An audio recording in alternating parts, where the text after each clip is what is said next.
Okay, hi guys, welcome back to my channel.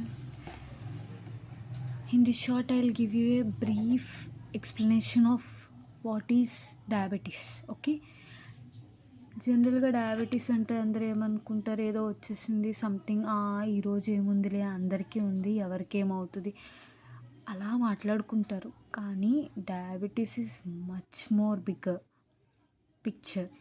Okay, first one ఏంటంటే diabetes అసలు ఎందుకు వస్తుంది అని అనుకుంటారు జనాలు.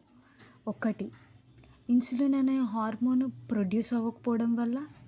రెండు, ప్రొడ్యూస్ అవుతుంది బట్ దానికి మనం ఎఫిషియెంట్గా యూస్ చేయలేకపోతున్నాం, అంటే సెల్స్ ఇన్సులిన్ని రికగ్నైజ్ చేయలేకపోతుంది. దాన్ని దాన్ని మనం ఇన్సులిన్ రెసిస్టెన్స్ అంటాం.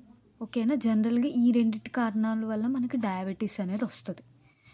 నెక్స్ట్ వన్, డయాబెటీస్ వచ్చింది, వస్తే ఏం జరుగుతుంది, ఏం చేంజెస్ ఉంటాయి అసలు బాడీలో అన్నది చాలామందికి తెలీదు. ఓకే, అది తెలియక చాలామంది 300 ఉంటే మాకేంటి, 400 ఉంటే మాకేంటి, అమ్మో అంత షుగర్ ఉందా అనుకుంటున్నారు తప్ప అది చేసే చెడు అన్నదే మీకు తెలియట్లేదు. ఓకే, అలా అని నేను మిమ్మల్ని భయపెట్టడం అని కాదు, జస్ట్ ఇన్సులిన్ డయాబెటీస్ యొక్క ఒక ఓవర్వ్యూ ఇస్తాను.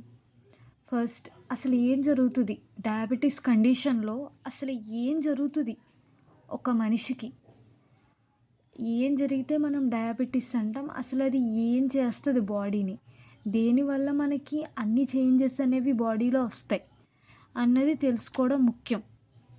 ఓకేనా, ఫస్ట్ వన్ అది. సెకండ్ వన్, వచ్చింది దాన్ని మనం ఎలా కంట్రోల్ చేసుకోవాలి, ఏం చేస్తే కంట్రోల్ అవుతుంది అన్నది సెకండ్ది. ఓకేనా, ఈ రెండు జాగ్రత్తలు మనం తీసుకోగలిగితే డయాబెటీస్ వచ్చినా సరే మనం హ్యాపీగా లీడ్ చేసుకోవచ్చు. లేదు